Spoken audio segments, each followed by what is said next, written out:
હવે disco dance કરવો. દરજીની lottery લાગી ગઈ. એકાદ તો દરજી રોજ પેલી લોટરી ચાલતી હતી. અમને એવું ચાલે કે લોટરી બંધ નહીં થઈ ગઈ છે, ચાલે તો બહાર નહીં આવતું એટલું. જુગાર તો ચાલે જ છે, અમનો ચાલે પહેલો પણ ચાલે. હજારો લોકો જુગાર રમે. તો લોટરી દરજીને લાગી ગઈ. આખું મશીન કૂવામાં ફેંકી આવ્યું. જાણો છું કૂવામાં સીવવાનું આવું જરૂર લાખ રૂપિયા લોટરી.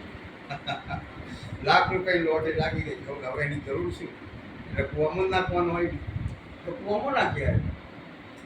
અને પછી રાત્રે ઘર પતિને કે જો સાંજે મારું ભોજન નહીં બનાવવાનું. તો કઈ જમશો? મારે ઘર જમવું થઈ જશે. આ ઘેર જમાતો હોય તો રોટલો દાળમાં શું દાડી રાખી. હવે ક્લબમાં જવાનું, અહીં જમવાનું, અને ઊંચી પ્રકારનો દારૂ પીવાનું, ઊંચી પ્રકારનું ભોજન કરવાનું, સટ્ટો ખેલવાનું, ડિસ્કો ડાન્સ જોવાનું, આવું બધું કર્યું. આખી રાત જોયા કરી. આખી રાત બીજે દિવસે પણ આખી રાત જતો રહે. ઘેર ખાવાનું છોડી દીધું. સમજે જાય સવારે આવે. મહિનાની અંદર તો લાખ પૂરા કરી નાખ્યા. લાખ પૂરા થયા એટલું નહીં, શરીર પૂરું થઈ ગયું. શું થઈ ગયું? કેમ કે આખી રાત ઊંઘતો નહોતો, બોટલ પીતો હતો, જાગતો હતો. શરીર પૂરું થઈ ગયું. અને પૂરા થયા ત્યારે મશીન યાદ આવી ગયું. નાખી આવ્યો તો એ મશીન પાછું યાદ આવી ગયું. મશીન કાઢ્યું પછી તો 15 દોષો થયા કે નહીં થયા? એટલે દંડ 15 ના દોષો. તો આ બસ લોભ ઉત્પન્ન કરાવી દે છે. એક ભાઈ દરરોજ હતો, એક વાણિયો હતો. એ પત્ની શું ગોટની દાળ જ બનાવડાવ્યો લોભી હતો. એટલે મોતી હતો બાજુ, બૂટ સીવતો હતો. એ શીરો બનાવડાવ્યો, ઘીનો શીરો. એ ઉપરથી જોયા કરે શેઠાણી, મારો વાળા શેઠ કમાય મારો પતિ અને રોટનો દાળ બનાવે કરશે. તો એક ભાઈ મોતી 1 રૂપિયા આવે અને શીરો ઘીનો બનાવડાવે. એટલે ઈશાર પત્નીને કીધું તમે કેવા કંજૂસ માણસ, આ આટલું કમાવાનું, રોટલી દાળ બનાવવાનું આપણે, અને પેલો કેટલા પૈસા કમાય? 2 રૂપિયા કમાઈને શીરો ખાઈ. તો ભાગ્ય શું કર્યું? ઊંચી નથી કે ભાઈ આ બુક સિવિઝન કરી સિવાય. અને વાણીઓ જુએ નહીં, પેલો ભાઈ જુએ નહીં, ઊંચી જુએ નહીં. એવી રીતે 2 રૂપિયા એના કપડા નીચે ખીચેરી સરકાવી દીધો. એમ એમાં આડો જોતો તો સરકાવી દે એમ જ સરકે 2 રૂપિયા અને જતો રહ્યો. પડી બીજા 2 રૂપિયા આવ્યા તો બીજા એમ 2 રૂપિયા 5 રૂપિયા થઈ. પત્નીને કે ચોંબડ્યું આજે રોટલો બનાવી દેજો. એમ 10-15 રૂપિયા વધશે પછી આપણે પતરાનું કરીશું, પતરું ચડાવવાનું. હવે રોટલો શાક રોજ જ ચાલુ થઈ ગયું. પત્ની પોતાના પતિ તરફ જોયું, વાણિયા નથી પતિ તરફ જો. આ તમારી વાત છે, આ તમારું કામ.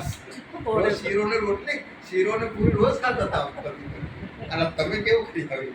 આ લોક અળગાવી દીધા અને લોભમાં પાડી દે. શું પાડી દીધા? આ વાણિયાએ લોભમાં પાડ્યા એટલે રોટલો ખાતો થઈ ગયો. તો આવી વાત થઈ ગઈ. તો પહેલાં પછી સંગ્રહ નહોતો થયો. શું નહોતું? પછી સંગ્રહ થયો.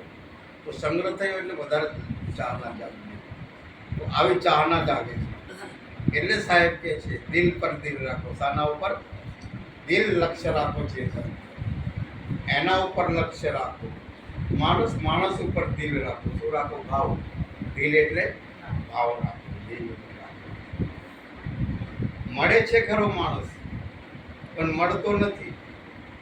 2 રાજા મળવાના હતા, જાણો જ છો ને. અફઝલ ખાન વાયદો કર્યો હતો, 2 છત્રપતિ શિવાજી ને અફઝલ ખાન મળવાનો. પણ એક મુસલમાન હતો. અફઝલ ખાનનો ખાન મિત્ર હતો. ધ્યાન આપો, આ શિવાજીને કોણ બચાવે છે? શિવાજીને હિન્દુએ નહીં બચાવ્યો. કોને બચાવ્યો? મુસલમાન બચાવ્યો.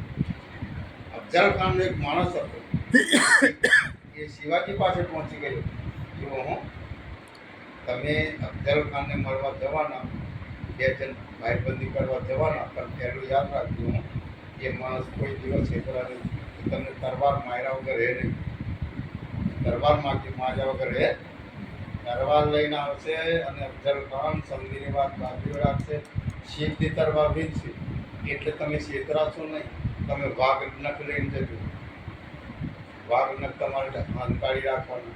અને તલવારનો ભાર ચૂકાવી દેવાનો અને સીધા પેટમાં હુમલો કરવાનો અને પેટમાં સરકાવી દેવાનો તો નખ પેટે સાફ જો કેવી ચાઈ બતાવી એનો માણસ જ ફૂટી ગયો. કોનો માણસ?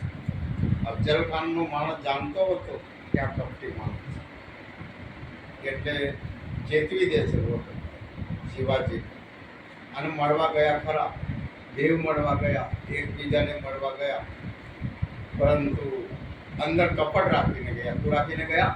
અંદર કપટ રાખીને, અંદર દિવાલ રાખીને ગયા.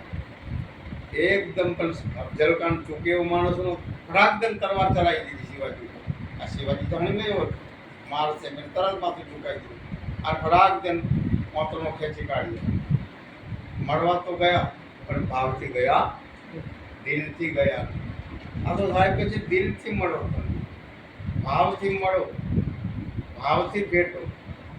મળે છે પણ મળતા નથી. જબલક દિલ પર દિલ નહીં તબલક સબ સુખ ના.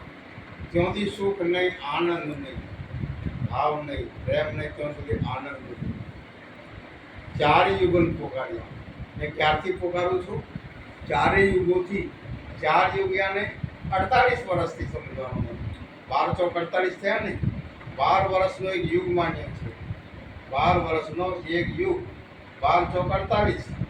48 વર્ષની ઉંમરમાં આ સાકી સાહેબ કીધી હોય તો 48 તમે કહેતો અને કહેવાનો કહત ભયેલી 4 ને વર્ષો વીતી ગયા. કેટલા વીતી ગયા?